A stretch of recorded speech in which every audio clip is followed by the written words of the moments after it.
ಬಾಲಿವುಡ್ನ ನಿತೇಶ್ ತಿವಾರಿ ಅವರ ರಾಮಾಯಣ ಸಿನಿಮಾದ ಮೇಲೆ ಈಗ ಎಲ್ಲರ ಕಣ್ಣು ನೆಟ್ಟಿದೆ.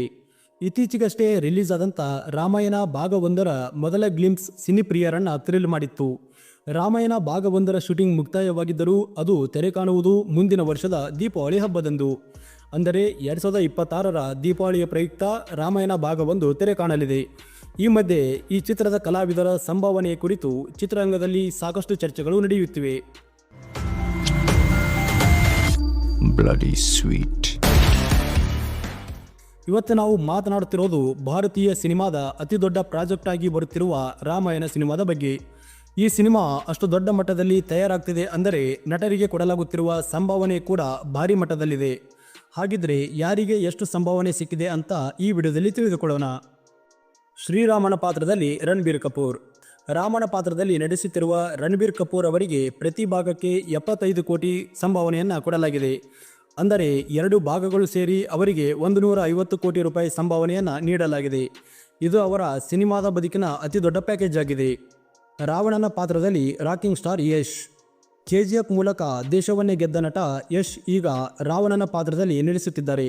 ಅವರಿಗೆ ಪ್ರತಿ ಭಾಗಕ್ಕೆ 50 ಕೋಟಿ ಸಂಭಾವನೆಯನ್ನು ನೀಡಲಾಗಿದೆ. ಅಂದರೆ 2 ಭಾಗಗಳು ಸೇರಿ 100 ಕೋಟಿ ರೂಪಾಯಿಯನ್ನು ಸಂಭಾವನೆ ನೀಡಲಾಗಿದೆ. ಇದರಿಂದ ವಿಲನ್ ಪಾತ್ರಕ್ಕೆ ಅತಿ ಹೆಚ್ಚು ಸಂಭಾವನೆ ಪಡೆದ ನಟ ಎಂಬ ರೆಕಾರ್ಡ್ ಮಾಡುತ್ತಿದ್ದಾರೆ. ಸೀತೆಯಾಗಿ ಸಾಯಿ ಪಲ್ಲವಿ. ಜನಪ್ರಿಯ ನಟಿ ಸಾಯಿ ಪಲ್ಲವಿ ಸೀತೆಯ ಪಾತ್ರದಲ್ಲಿ ಕಾಣಿಸಿಕೊಳ್ಳುತ್ತಿದ್ದಾರೆ.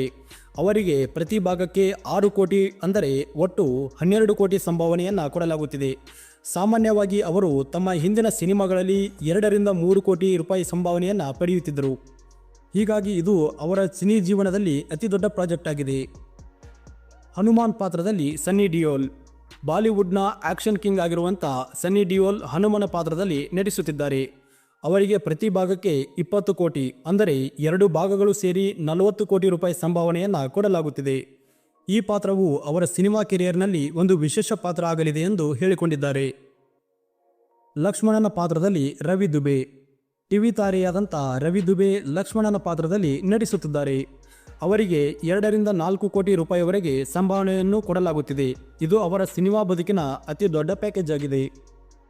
ನಮಿತ್ ಮಲ್ಹೋತ್ರಾ ಅವರ ಡಿನೈವ್ ಪ್ರೈಮ್ ಫೋಕಸ್ ಸ್ಟುಡಿಯೋ ಮತ್ತು ರಾಕಿಂಗ್ ಸ್ಟಾರ್ ಯಶ್ ಅವರ ಮಾನ್ಸ್ಟರ್ ಮೈಂಡ್ ಕ್ರಿಯೇಷನ್ ಜಂಟಿ ಸಹಯೋಗದಲ್ಲಿ ಈ ಸಿನಿಮಾ ಮೂಡಿ ಬರುತ್ತಿದೆ. ಇನ್ನು ಮೊದಲ ಭಾಗಕ್ಕೆ ಅಂದಾಜು 900 ಕೋಟಿ ರೂಪಾಯಿ ಹಣವನ್ನು ಹೂಡಿಕೆ ಮಾಡಲಾಗುತ್ತಿದ್ದು 2ನೇ ಭಾಗಕ್ಕೆ 700 ಕೋಟಿ ರೂಪಾಯಿ ಬಜೆಟ್ ಮೀಸಲಿಡಲು ಚಿತ್ರತಂಡ ಪ್ಲಾನ್ ಮಾಡಿಕೊಂಡಿದೆಯಂತೆ. ಅಲ್ಲಿಗೆ 2 ಭಾಗಗಳಿಂದ ಸುಮಾರು 1600 ಕೋಟಿ ರೂಪಾಯಿ ಹಣ ಖರ್ಚಾಗಲಿದೆ ಎಂಬ ಮಾಹಿತಿ ಇದೆ. ಅಂದಹಾಗೆ 2027ರ ದೀಪಾವಳಿ ಹಬ್ಬದಂದು ಇದರ ಮುಂದುವರೆದ ಭಾಗ ತೆರೆಗೆ ಬರಲಿದೆ. ಇದರಿಂದ ಸ್ಪಷ್ಟವಾಗೋದು ಏನೆಂದರೆ ರಾಮಾಯಣ ಸಿನಿಮಾ ಕೇವಲ ಕಥೆಯ ಮಟ್ಟದಲ್ಲಿ ಅಷ್ಟೇ ಅಲ್ಲ, ನಟರ ಸಂಭಾವನೆಯಲ್ಲಿಯೂ ದೊಡ್ಡ ಮಟ್ಟದ ಪ್ರಾಜೆಕ್ಟ್ ಆಗಿದೆ. ಈ ಸಿನಿಮಾ ತೆರೆಗೆ ಬರಲು ನೀವೆಷ್ಟು ಕಾತುರದಿಂದ ಕಾಯುತ್ತಿದ್ದೀರಿ ಮತ್ತು ರಾಕಿಂಗ್ ಸ್ಟಾರ್ ಯಶ್ ಅವರನ್ನು ದೊಡ್ಡ ಪರದೆ ಮೇಲೆ ರಾವಣನಾಗಿ ಕಾಣಲು ಎಷ್ಟು ಜನ ಕಾಯುತ್ತಿದ್ದೀರಾ ಅಂತ ಕೆಳಗಡೆ ಕಮೆಂಟ್ ಮಾಡಿ. ವಿಡಿಯೋ ಇಷ್ಟ ಆಗಿದ್ದರೆ ಲೈಕ್ ಮಾಡಿ ಮತ್ತು ಚಾನಲ್ಗೆ ಹೊಸದಾಗಿದ್ದರೆ ಸಬ್ಸ್ಕ್ರೈಬ್ ಆಗಿ ಅಂತ ಹೇಳ್ತಾ ಸಿಗೋಣ ಮುಂದಿನ ವಿಡಿಯೋದಲ್ಲಿ ಮತ್ತೊಂದಿಷ್ಟು ಇನ್ಫಾರ್ಮೇಷನ್ ಒಂದಿಗೆ. ಅಲ್ಲಿವರೆಗೂ ನಮಸ್ಕಾರ.